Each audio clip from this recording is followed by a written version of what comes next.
His hands shook as he read the note. The billionaire in the expensive suit had just left table 6. $0 on a $23 check. After an hour of service. After 3 coffee refills. After Ethan had asked with genuine care if the man was okay. Nothing. But under the plate, folded small, was a note. 6 words written in shaky handwriting that looked like it came from someone whose hands wouldn't stop trembling. I once lost everything too. Below it, an address. A time. 3 p.m. tomorrow. Ethan Miller had no idea this stranger had been watching him for months. Had no idea why. Had no idea that showing up at that mansion the next day would save 2 broken families and prove that sometimes the richest man in the city needs to learn from a waiter who can barely pay rent. This is that story. If you've ever felt invisible, if you've ever wondered if showing up and being kind even matters anymore, stay with me. Because what happens next will remind you why hope is real. Let me take you back to the beginning. To the night everything changed. The fluorescent lights of Mason's diner hummed their usual tired song as rain hammered against the windows. Ethan moved through the familiar routine with mechanical precision, his body on autopilot while his mind wandered to the stack of bills waiting at home. The dinner rush had finally died down, leaving only a handful of stragglers nursing cold coffee and yesterday's regrets. Ethan's reflection in the chrome napkin dispenser showed a man who looked older than his 32 years. Dark circles carved permanent shadows under his eyes, and his uniform hung looser than it had 6 months ago. But none of that mattered. Nothing mattered except the 5-year-old girl waiting at home with Mrs. Chun from downstairs, probably already asleep with her favorite stuffed rabbit clutched to her chest. He hadn't always been this tired, this hollowed out. 2 years ago, Ethan had been a different man. He'd had a wife who made him laugh until his stomach hurt. A decent job in marketing. A small house with a garden where Lily learned to walk. Then Sarah got sick. The cancer came fast and vicious, and within 6 months, she was gone. The medical bills buried them. The grief nearly killed him. And suddenly Ethan was a single father working double shifts at Mason's diner, trying to keep his daughter fed and safe and unaware of how close to the edge they were living every single day. Table 6 had been occupied for the last hour by a man who barely seemed to exist. He'd ordered the meatloaf special, ate half, and spent the rest of the time staring out at the rain as if it held answers to questions he was afraid to ask. "You doing okay there, mister?" Ethan had asked during one of his check-ins, his voice carrying the practiced warmth that came from years of customer service. The man had looked up, and for just a moment, Ethan saw something raw and broken swimming in those gray eyes. Something that recognized the same brokenness in him. "Fine," the man had said quietly. "Just fine." Now, as Ethan approached with the check, he noticed the man had already left cash on the table and was standing by the door, pulling on a coat that probably cost more than Ethan made in 3 months. Their eyes met across the diner. The man nodded once, a gesture that felt heavy with meaning Ethan couldn't decipher. And then he was gone, disappearing into the night. "Let me guess, another cheapskate?" Rita, the other evening server, called out as she balanced 3 plates with practiced ease. She was in her 50s, had worked at Mason's longer than anyone could remember, and had a 6th sense for bad tippers. Ethan picked up the cash and counted it carefully. Exact change. Not a penny more. 0 tip on a $23 check. "I'm telling you, Ethan, the fancy ones are always the worst," Rita said, shaking her head. "You're too nice, you know that." "It's fine, Rita. Really." And it was. Ethan had learned long ago that anger was a luxury he couldn't afford. Every emotion required energy, and he needed every ounce he had for Lily. He began clearing the table, stacking the dishes with efficient movements. The plate came up easily, but something fluttered beneath it. A piece of paper, folded carefully into a small square. The handwriting was shaky, like it had been written by someone whose hands wouldn't stop trembling. "I once lost everything, too. Meet me tomorrow at 3 p.m. There is something you deserve to know. Something that will change your life. Below the message was an address that made Ethan's heart skip. Everyone in the city knew Winthorpe Estate. It sat on the hills overlooking downtown, a sprawling mansion hidden behind iron gates and old money. The Winthorpe name was synonymous with real estate empires, philanthropy, and the kind of wealth that built hospitals and had museum wings named after them. "What's that?" Rita peered over his shoulder. Ethan folded the paper quickly and stuffed it in his pocket. Nothing. Just nothing. But his heart was hammering.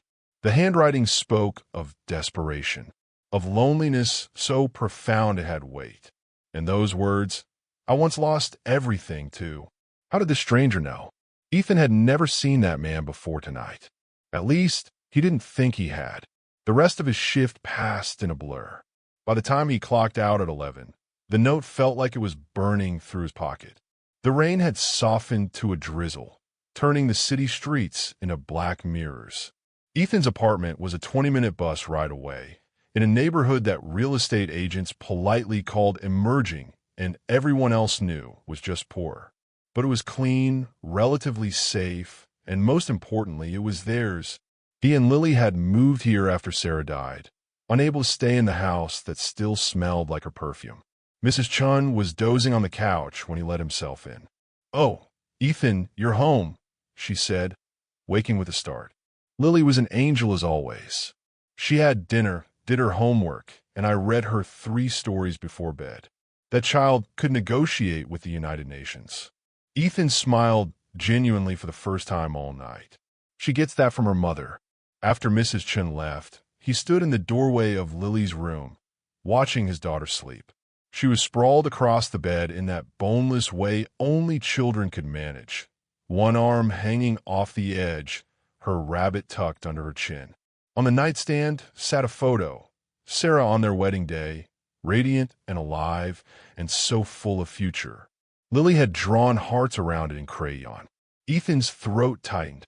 "I'm trying, baby," he whispered into the darkness. "I'm trying so hard." His voice cracked. "God, Sarah, I'm trying. But I'm so tired. And I'm so scared I'm not enough for her." He slid down the doorframe, buried his face in his hands, and let himself cry the quiet, desperate tears of a man who couldn't afford to fall apart, but was dangerously close to breaking. Back in the living room, Ethan pulled out the note and read it again under the harsh kitchen light. Tomorrow was his day off. His only day off. He planned to take Lily to the park, maybe splurge on ice cream if he could make the budget stretch. They had a routine, a fragile stability that he guarded fiercely. But something about those words wouldn't let him go. Something you deserve to know. What could a billionaire possibly need to tell a diner waiter? And why the mystery? Sleep didn't come easily that night. Ethan lay in bed, staring at the water stain on the ceiling. Sarah used to say it looked like a rabbit. That rabbits meant luck was coming.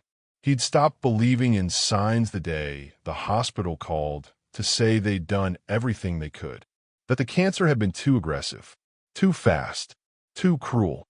Morning arrived with Lily bouncing on his bed, her energy a force of nature. "Daddy, Daddy, you promised we could go to the park today?" And Mrs. Chun said if we're good, we can make cookies later. Ethan pulled her into his arms, breathing in the strawberry scent of her shampoo. "About that, sweetheart. Daddy needs to go somewhere this afternoon. But I promise we'll do something special when I get back, okay?" Her face fell. "But you promised." "I know, baby. I know. And I'm sorry. But this is important." Lily's lower lip jutted out. "You're always busy. You're always working or tired or going somewhere." The words hit like a physical blow. Ethan knew she was right. Since Sarah died, he'd been running on a treadmill set to impossible, trying to be both parents, to make enough money to keep them afloat. And still, it never felt like enough. "Tell you what," he said, smoothing her hair back. "How about this weekend? We take the train to the beach. Just you and me. We'll build sand castles and look for shells and eat terrible boardwalk food until our stomachs hurt." Her eyes lit up. "Really? You promise?" "I promise. Cross my heart." He made the motion over his chest, and she giggled, the sound like sunlight breaking through clouds. By 2:30 that afternoon, Ethan found himself standing at the base of a long, winding driveway. He'd taken 2 buses to get here, to this neighborhood where the houses were spaced so far apart you couldn't see your neighbors. The gate was wrought iron, elaborate, imposing. There was an intercom system, and for a long moment, Ethan just stood there, his finger hovering over the button. This was insane. He should turn around, go home, forget this ever happened. But his finger pressed down. Yes. A woman's voice, professional and cold. My name is Ethan Miller. I was told to come here at 3. A pause. Mr. Miller. Yes. We've been expecting you. Please come up to the main house. The gate swung open with a mechanical purr. Ethan walked up the driveway, his worn sneakers crunching on pristine gravel. The house rose before him like something out of a movie, all stone and glass and architecture that cost more than entire neighborhoods. Gardens spread out on either side, manicured to perfection. At the top of the steps, the massive front door opened before he could knock. The man from the diner stood there, looking somehow smaller and more vulnerable in the daylight flooding his own foyer. Mr. Miller, thank you for coming. I wasn't sure you would. His voice was quiet, cultured, weighted. I am Alexander Winthrop. Please come in. Ethan stepped into an entrance hall that could have fit his entire apartment twice over. Marble floors, a sweeping staircase, art on the walls that he suspected was priceless. It was beautiful and cold and felt like a museum. I don't understand, Ethan said, his voice echoing slightly. Why am I here? How do you know about me? Alexander's face clouded with pain. Please, let's sit down. This is complicated. They walked through the house to a study lined with books and windows that overlooked gardens stretching forever. Alexander gestured to a leather chair, and Ethan sat, feeling completely out of place. Can I get you something? Coffee? Water? I'm fine. I just want to understand what's going on. Alexander sat down across from him. In the afternoon light, Ethan could see the toll grief had taken on this man. His expensive suit couldn't hide the way his shoulders curved inward, the way his hands trembled as he folded them in his lap. I lost my son 8 years ago, Alexander began, his voice carefully controlled. Marcus. He was 26. Brilliant, kind, full of life. He died in a car accident on a rainy night, not unlike last night. He paused, swallowing hard. He left behind a daughter. Isabel. She was 12 then. She's 20 now. Ethan felt his confusion deepen. I'm very sorry for your loss, but I still don't understand what this has to do with me. I've been watching you, Mr. Miller. Not in any sinister way, Alexander added quickly, seeing Ethan's alarm. I come to that diner every few weeks. I started coming after I saw you there with your daughter once, about 6 months ago. The way you looked at her, the way you spoke to her with such patience and love, even though you were clearly exhausted, it reminded me of Marcus with Isabel. Ethan stayed quiet, letting the older man continue. After Marcus died, I failed Isabel. Completely. I was drowning in my own grief, and I pushed away the one person I should have held close. I threw myself into work, built more buildings, made more money, convinced myself that providing financially was the same as providing emotionally. His voice broke. It wasn't. I lost her, Mr. Miller. Not literally, but in every way that matters. She's here, living in this house, but she's a stranger to me. A beautiful, brilliant stranger who barely speaks to me except when necessary. Ethan felt a pang of sympathy despite his confusion. I'm sorry, Mr. Winthrop. That's heartbreaking, but I still don't understand why I'm here. Because I see in you what I should have been. Every time I watched you at that diner, exhausted and probably underpaid, you still had patience and love for your daughter. You still showed up. Alexander leaned forward, his eyes intense and desperate. I want you to help me fix this. I want you to teach me how to connect with Isabel again. I want to learn how to be the grandfather I should have been all along. Before Ethan could respond, a voice cut through the room like ice. This is what you've been doing? Stalking waiters? Both men turned. Standing in the doorway, was a young woman who looked like she'd stepped out of a fashion magazine.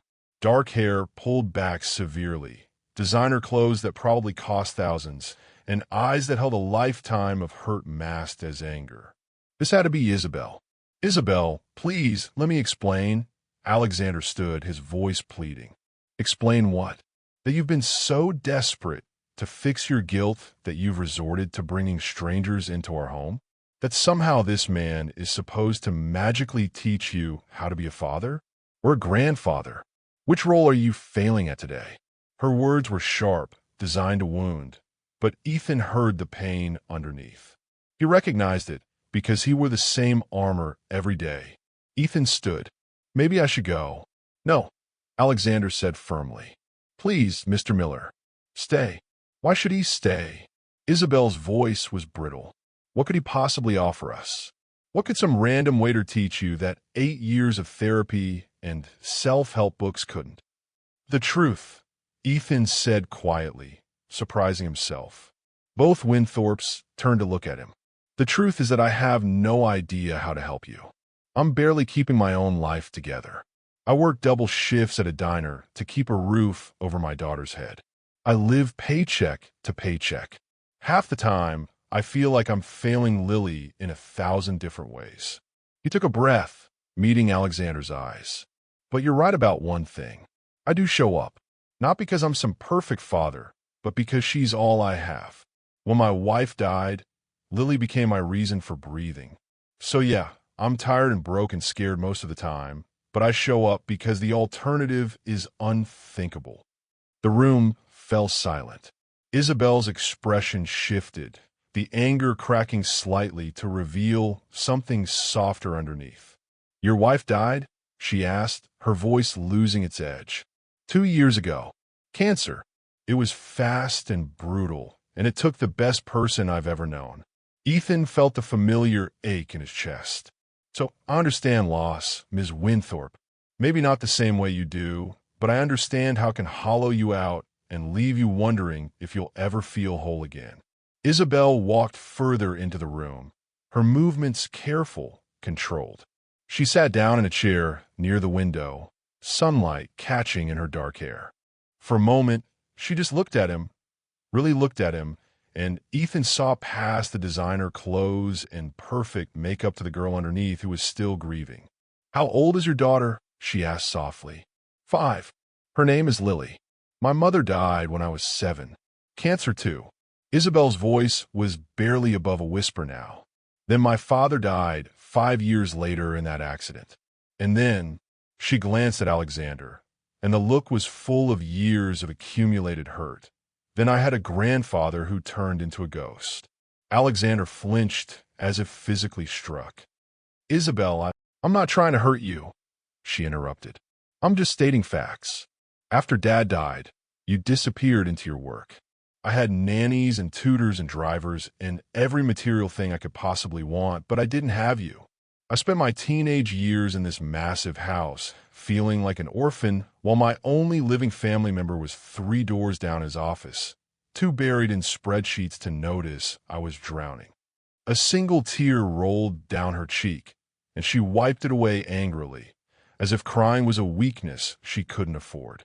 "I'm sorry," Alexander whispered, and Ethan could hear genuine anguish in those 2 words. "I'm so sorry, Isabel. I didn't know how to do it without him. Marcus was so good at everything, so naturally warm and loving. I was always the businessman, the one who built the empire. He was the one who gave a heart. When he died, I felt like the heart died too, and I didn't know how to operate without it. I didn't know how to be enough for you." Ethan watched this exchange, feeling like he was witnessing something sacred and painful. He thought about Lily, about how she would feel if he checked out emotionally the way Alexander had. The thought was horrifying. "Can I tell you something?" Ethan said, and both Winthorpes looked at him. "The first 6 months after Sarah died, I was a zombie. I went through the motions with Lily, but I wasn't really there. I was drowning in grief and fear and this crushing responsibility of being a single parent. I fed her and clothed her and made sure she was safe, but emotionally, I was gone." His voice cracked on the memory. One night, Lily came into my room around midnight. She'd had a nightmare. She climbed into bed with me and said, "Daddy, you feel far away, like you went somewhere and forgot to take me." She was 3 years old, and she was absolutely right. I had gone somewhere dark and lonely, and I'd left her to navigate her grief alone. Ethan could see both Alexander and Isabel leaning forward, hanging on his words. That night, I made a choice. I decided that no matter how much it hurt, no matter how scared I was, no matter how inadequate I felt, I would show up for her completely. Not perfectly, I still make mistakes every single day, but completely. Present. Engaged. There. And how did you do that? Alexander asked, his voice urgent, desperate for an answer that might save him. How did you find the strength? I didn't find it. I created it. Every day. Sometimes every hour. Ethan leaned forward. I started small. I'd sit with Lily during breakfast and really listen when she talked about her dreams or her stuffed animals or whatever 5-year-old thing was important to her that day. I'd read to her every night, even when I was so tired I could barely keep my eyes open. I'd ask questions and actually care about the answers. I stopped treating time with her as something to get through and started treating it as the only thing that truly mattered. Isabel was watching him intently now, her anger replaced by something that looked like hope. Did it work? Did she forgive you for checking out? She never blamed me in the first place. That's the thing about kids.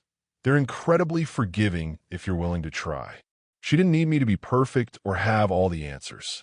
She just needed me to be present, to see her, to show her that she mattered more than my grief, more than my exhaustion, more than anything. Alexander stood and walked to the window, his back to them, his shoulders shaking. I don't know if I know how to do that anymore. It's been so long. What if it's too late? Then you find out, Ethan said simply. You start today. You start right now. It's never too late unless you decide it is. Isabel spoke up, her voice trembling. What would you do if you were him? If you were my grandfather trying to fix 8 years of absence? Ethan thought about it carefully, knowing his answer mattered more than maybe anything he'd ever said. I'd start with honesty. Complete, vulnerable honesty. I'd tell you exactly what he just told me. That he failed you out of grief and fear, not lack of love. That he was wrong. That he's terrified because he doesn't know how to fix it, and he's afraid it's too late. He looked at Isabel directly. And then I'd ask you what you need. Not what he thinks you need. Not what he wants to give. But what you actually need. Because this isn't about his redemption or his guilt. It's about you. It's about what you lost and what you need to heal. The silence that followed felt charged with possibility. Isabel's eyes were bright with unshed tears, and Alexander's shoulders were shaking as he faced the window, unable to turn around, unable to hide his tears any longer. I need to know you see me, Isabel said finally, her voice barely audible. Not as Marcus's daughter, or as an obligation, or as a reminder of everything you lost. I need to know you see me, Isabel, as a person worth knowing and loving for who I am right now. Not who I'm related to, or who you wish I could be. Alexander turned slowly, tears streaming down his face, unashamed. I see you, Isabel. God, I see you. You're brilliant and strong, and so much braver than I've ever been. You survived losing both your parents and then losing me too, and you're still standing. You're still here. You're still willing to even have this conversation. His voice broke. You're remarkable, and I've wasted 8 years being too much of a coward to tell you that. Something broke open in the room. The air felt different, charged with the possibility of healing. Isabel stood slowly, and for a moment, no one moved. Then Alexander crossed the space between them and pulled his granddaughter into his arms. She resisted for just a second, her body stiff, years of self-protection fighting against the desire to surrender. Then she collapsed into the embrace, and her sobs filled the study, deep, wrenching sobs that sounded like they'd been trapped inside her for 8 years. Ethan felt tears on his own cheeks. He thought about Sarah, about how she'd always said that people just needed to talk to each other, really talk. instead of letting hurt build walls that became impossible to climb. He wished she could see this moment, this breakthrough, this proof that it was never too late. They stayed like that for a long time, grandfather and granddaughter holding each other and crying for all the lost years, all the missed moments, all the pain they'd carried alone. Ethan stood quietly, feeling like an intruder, but also like a necessary witness to something sacred. When they finally pulled apart, both Winthorpes were red-eyed, but somehow lighter, as if a weight they'd been carrying had finally been acknowledged and could now, maybe, begin to lift. "Thank you," Alexander said to Ethan, his voice thick with emotion. "You didn't have to come here. You didn't have to share your story or your wisdom. But you did, and you've given us a gift I can never repay." "You don't need to repay it," Ethan said. "Just don't waste it. Show up for her. Every day, even when it's hard. Especially when it's hard. That's all any of us can do. Just keep showing up." Isabel wiped her eyes, and when she looked at Ethan, there was gratitude there, but also curiosity. "Will you come back? Not to teach or fix anything, but just, will you come back? Maybe bring your daughter? I'd like to meet her. I'd like to meet the little girl who has a father who loves her enough to show up, even when everything is falling apart." Ethan hesitated. His instinct was to decline, to retreat back to his safe, separate life. But looking at Isabel's hopeful face, at Alexander's desperate gratitude, he found himself nodding. "I think Lily would like that. She's been asking about making new friends. And honestly, she could use some more people in her life who care about her." Over the next few weeks, something unexpected and beautiful happened. What had started as an obligation, as a strange request from a billionaire, transformed into genuine connection. Ethan brought Lily to the estate on his days off, and the little girl filled the vast, quiet house with laughter and energy and the kind of chaotic joy it hadn't seen in years. Isabel was patient and warm with Lily in a way that surprised everyone, especially herself. She taught the little girl to paint in the sunlit studio, covering them both in rainbow splatters. She read to her in the library, doing funny voices that made Lily shriek with laughter.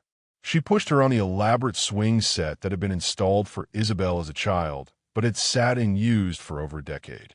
Watching them together, Ethan saw Isabel slowly coming back to life, learning to trust again, learning that vulnerability didn't always end in abandonment. And he saw Lily blooming under the attention, having a big sister figure she'd never had before. Alexander watched it all with a sense of wonder, like a man witnessing a miracle he'd stopped believing in.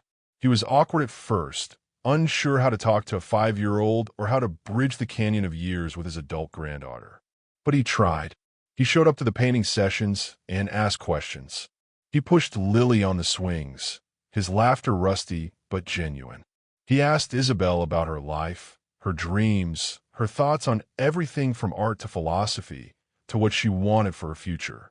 One afternoon, Ethan found Alexander sitting alone in the garden, staring at a photograph with an expression of such profound sadness that Ethan almost turned around to give him privacy. But Alexander looked up and gestured for him to join.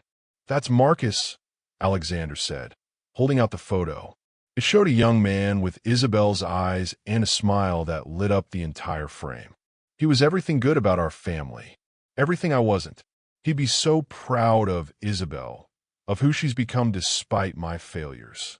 He'd also be proud that you're fixing it," Ethan said gently, sitting down on the bench beside him. "It takes courage to face your mistakes. Most people just run from them forever. I've been thinking about the note I left you," Alexander said slowly. "I said you'd learn something that would change your life. But I was wrong. I'm the one whose life changed. You gave me my granddaughter back. You showed me it wasn't too late.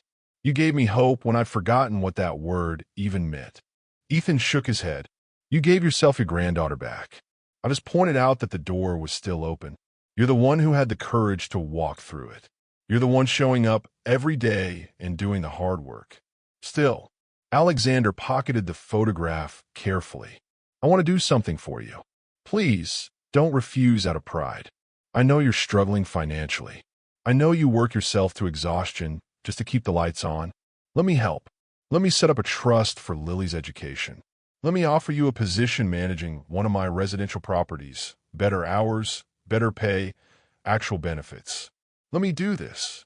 Ethan felt the automatic refusal rising in his throat, pride, independence, the fear of owing someone something. But he stopped it. He thought about Lily, about the opportunities this could give her, about how he could be present for her more if he wasn't working 70 hours a week, about Sarah and how she'd tell him to accept help when it was offered with genuine love. Okay, he said quietly, but not as charity. I'll work for it. I'll earn every penny. You already have, Alexander said firmly. You gave me something money could never buy. But if it makes you feel better, you'll be the best property manager I've ever had. You care about people. That matters. Inside the house, they could hear Lily's laughter mixing with Isabel's, the sound floating out through open windows like music, like hope made audible. As weeks turned into months, the four of them became an unlikely family. Lily had the big sister she'd never had in Isabel. Isabel had the father figure she'd lost in Ethan and the grandfather she'd finally, miraculously found again in Alexander. Alexander had his family back, broken and healing, but real. And Ethan had support, friendship, community. The knowledge that he didn't have to carry everything alone anymore. They created traditions. Sunday breakfasts became sacred, no matter what else was happening. Pancakes and bacon and conversation that ranged from silly to profound. Tuesday dinners were for Isabel and Alexander to connect one-on-one, slowly rebuilding what had been shattered. Fridays were movie nights where Lily got to pick, and they all had to watch even if it was the same animated film for the 10th time. Saturdays were for adventures, museums, parks, beaches, anywhere that built memories and reminded them that life was still full of possibility.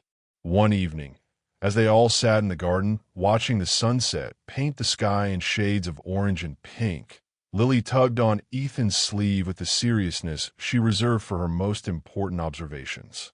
"Daddy, I think Mommy sent Mr. Alexander to us," she said with the simple certainty only children possess. "I think she knew we needed more family." Ethan felt tears prick his eyes. He looked at Alexander, who had heard, and saw the older man's face crumple with emotion.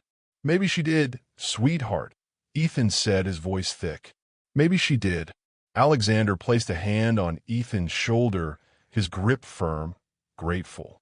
"I believe in signs now," he said quietly. "I think I was supposed to walk into that diner that night. I think I was supposed to leave that note. I think we were all supposed to find each other. Some things are just meant to be." Isabel joined them, sitting cross-legged on the grass next to Lily, pulling the little girl into her lap. "I spent so many years angry," she said. "Angry at my grandfather for disappearing. Angry at the universe for taking my parents. Angry at everything. But if I could go back and change it, I'm not sure I would. Because all that pain led us here, to this moment, to this family.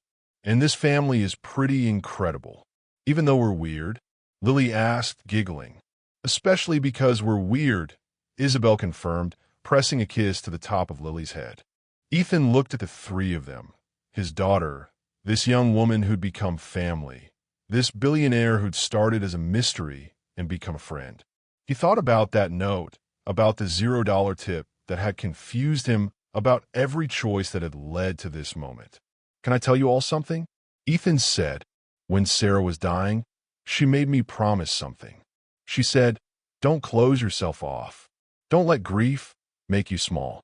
Stay open to love, to connection, to the unexpected beauty that can grow even in the middle of pain.'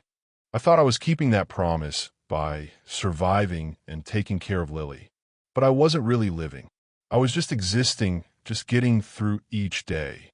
He paused, emotion welling up.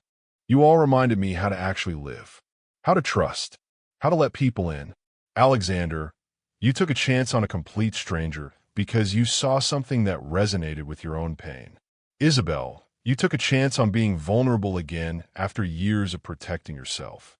You both reminded me that family isn't always about blood.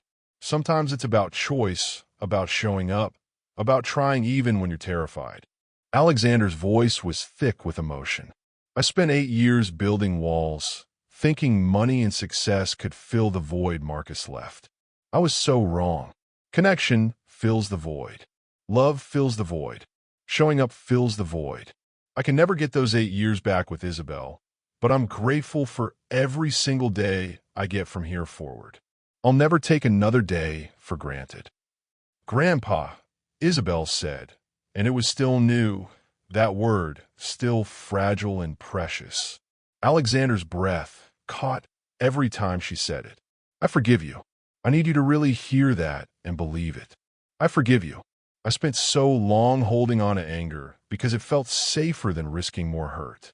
But Ethan showed me that taking risks is how we heal. Being vulnerable is how we connect. And I want to connect with you. I want to know you. I want us to have the relationship we should have had all along. She looked at Ethan with gratitude shining in her eyes. You could have walked away from that weird note. You could have thought my grandfather was crazy and never come here. But you took a chance too. And because of that, we're all better. I'm better. We're all healing because you were brave enough to show up. Lily, who had been listening with the serious expression she got when adults talked about important things, spoke up. Are you guys going to cry again? Because when grown-ups talk like this, they usually cry. The laughter that erupted broke the heavy emotion, ending them all why they were here, why this worked, why sometimes the most broken pieces fit together to create something unexpectedly whole. Yes, Lily, Ethan said, wiping his eyes with a laugh. Yes, we probably are. That's okay, she said matter-of-factly. Mrs. Chun says crying means your heart is full. Is your heart full, Daddy? Ethan pulled his daughter close, looking around at this impossible, beautiful family they'd built from grief and loneliness and one mysterious note. Yeah, baby, my heart is very, very full. 6 months later, Ethan stood in the office of his new position at Winthrop Properties. It wasn't glamorous. He managed 3 residential buildings, handled tenant concerns, coordinated maintenance. But it was honest work with decent pay and hours that let him actually be present for Lily. More importantly, it gave him purpose beyond survival. He discovered he was good at this. Good at listening to people, at solving problems, at making residents feel seen and valued. The same skills that had made him a good waiter translated into making him an excellent property manager. But the real change wasn't in the job or the salary. It was in how he moved through the world now. He no longer carried everything alone. When Lily got sick, Isabel showed up with soup and offered to stay so he could rest. When he had a problem at work, Alexander offered advice without judgment. When he felt overwhelmed by memories of Sarah, he had people he could talk to who understood grief and didn't try to fix it, just held space for it. He learned to receive, not just give, to trust, not just endure, to live, not just survive. On a Tuesday evening, the 4 of them sat around the massive dining table that had once felt cold and formal, but now held coloring books and homework and the comfortable chaos of family life. Lily was showing Alexander her latest drawing, a portrait of their weird family, as she called it, 4 stick figures holding hands under a rainbow with a rabbit in the corner. That's Mommy's rabbit, Lily explained seriously. She's watching us from heaven and sending us luck. That's why we found each other. Alexander's eyes misted, but he smiled. It's perfect, Lily. Absolutely perfect. Can I keep it? Only if you put it somewhere important, she negotiated. How about my office? Right behind my desk, where I can see it every single day. Lily considered this carefully, then nodded. Okay, that's pretty important. Isabel caught Ethan's eye across the table, and they shared a smile. She'd started back at university, finally pursuing the art degree she'd abandoned years ago. She was lighter now, quicker to laugh, more willing to be vulnerable. The angry, hurt young woman from 6 months ago was still there, but she was healing layer by layer. I have something to tell you all, Isabel said, her voice nervous but excited. I've been working on a project for my advanced studio class. It's a series of paintings about family, loss, and second chances. And it's been selected for the University Gallery exhibition next month. Isabel, that's incredible, Ethan said, genuinely proud. Alexander stood and pulled his granddaughter into a hug. Your father would be so proud. I'm so proud. When is the opening? I want to be there. You all have to come, Isabel said. Because you're all in it. The paintings, they're about us. About this family we built from broken pieces. Lily clapped her hands. Am I in a real painting? Like in a museum? You're in 3 paintings, actually, Isabel laughed. You're kind of the star. The night of the exhibition, Ethan stood in the gallery wearing a suit Alexander had insisted on buying him, watching people admire Isabel's work. The series was stunning, raw and honest, and achingly beautiful. There was a painting of Alexander alone in an enormous house, surrounded by wealth, but drowning in emptiness. Another showed Ethan and Lily at a diner table, exhaustion and love captured in every brushstroke. A third depicted all 4 of them in the garden, connected by threads of light that seemed to glow. The centerpiece was titled The Note. It showed a single piece of paper on a diner table, and if you looked closely, you could see the words, I once lost everything too. Ethan felt a hand on his shoulder. Alexander stood beside him, staring at the painting with an expression of wonder. I almost didn't leave that note, he said quietly. I sat at that table for an hour, writing and rewriting it, convincing myself it was crazy, that you'd think I was a lunatic. I almost just paid and left. What made you leave it? Ethan asked. Your eyes. When you asked if I was okay, there was genuine kindness there. No judgment, no impatience, just humanity. I thought, if this man can still have compassion after whatever he's been through, and I could see you'd been through something, then maybe there's hope for me too. Maybe it's not too late. It's never too late, Ethan said. You taught me that. We taught each other, Alexander corrected. That's what family does. Across the gallery, Lily held Isabel's hand, chattering excitedly about the paintings while Isabel beamed, soaking in the attention from her little shadow. Ethan watched them and felt Sarah's presence so strongly it took his breath away. She would have loved this. Loved Isabel's fierce creativity. Loved Alexander's transformation from closed-off billionaire to engaged grandfather. Loved watching their daughter thrive, with more people to love her.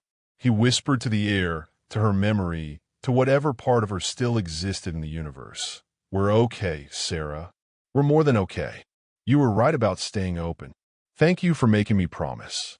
Later that night, after the exhibition, after the congratulations and the celebration dinner, they returned to the estate.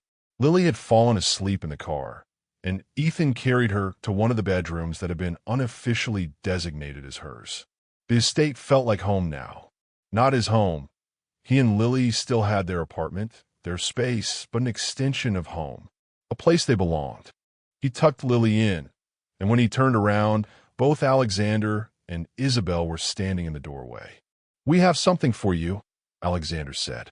We've been planning this for a while. They led him to the study, and Alexander pulled out an envelope. Before you protest or refuse, just listen, Alexander said. The trust fund for Lily's education is done. It's set up, it's legally protected, and you can't refuse it because it's in her name, not yours. Ethan opened his mouth to argue, but Isabel held up a hand. Let him finish. Alexander continued. But there's something else. Isabel and I have been talking, and we want to make this official. We want to use the foundation, the Winthorpe Foundation, to create a program for single parents who are struggling. Scholarships, emergency financial assistance, childcare support, job training. All the things that could have helped you when you were at your lowest. Ethan felt tears welling up. And we want you to run it, Isabel added. You understand what these families are going through because you've lived it. You know what they need because you needed it. You can make a real difference for people who are where you were 6 months ago, exhausted, scared, barely holding on, but still showing up for their kids. We're calling it Sarah's Hope, Alexander said gently. If that's okay with you. Because your wife's wisdom about staying open, about choosing connection, that's what saved us all. We want our legacy to keep saving people. Ethan couldn't speak. His throat was too tight, his heart too full. He thought about all the nights he'd cried on his kitchen floor, wondering how he'd make rent. All the times he'd chosen between groceries and electricity. All the moments he'd felt completely, devastatingly alone. And now he could help people in that same darkness find their way to light.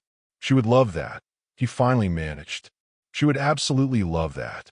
3 years later, the Sarah's Hope Foundation had helped over 300 families. Single parents who were drowning had been thrown lifelines, rent assistance that kept them housed, childcare that let them work, job training that opened new possibilities, emergency funds that turned catastrophes into inconveniences. Ethan ran the program with the same compassion he'd shown his diner customers, the same dedication he showed Lily. Every family had a story, a struggle, a reason to hope. And he made sure they knew someone saw them, someone cared, someone was invested in their success. Lily was 8 now, thriving in school, vibrant and confident and full of the security that came from being deeply loved by multiple people. She called Isabel her big sister without hesitation. She called Alexander Grandpa Winthorpe with easy affection. She talked about her mother with joy instead of just sadness, keeping Sarah's memory alive and warm. Isabel had graduated with honors, and her art was gaining recognition. But more importantly, she was happy, genuinely, deeply happy in a way she hadn't been since before her father died. She'd learned to trust again, to love without fear, to believe in good things.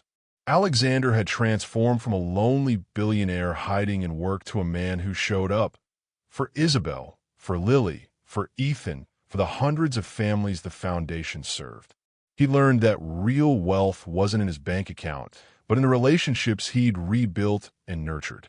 And Ethan had learned that accepting help wasn't weakness, that family could be chosen, that hope was real, and that showing up day after day, even when it was hard, especially when it was hard, was the most important thing any of us could do.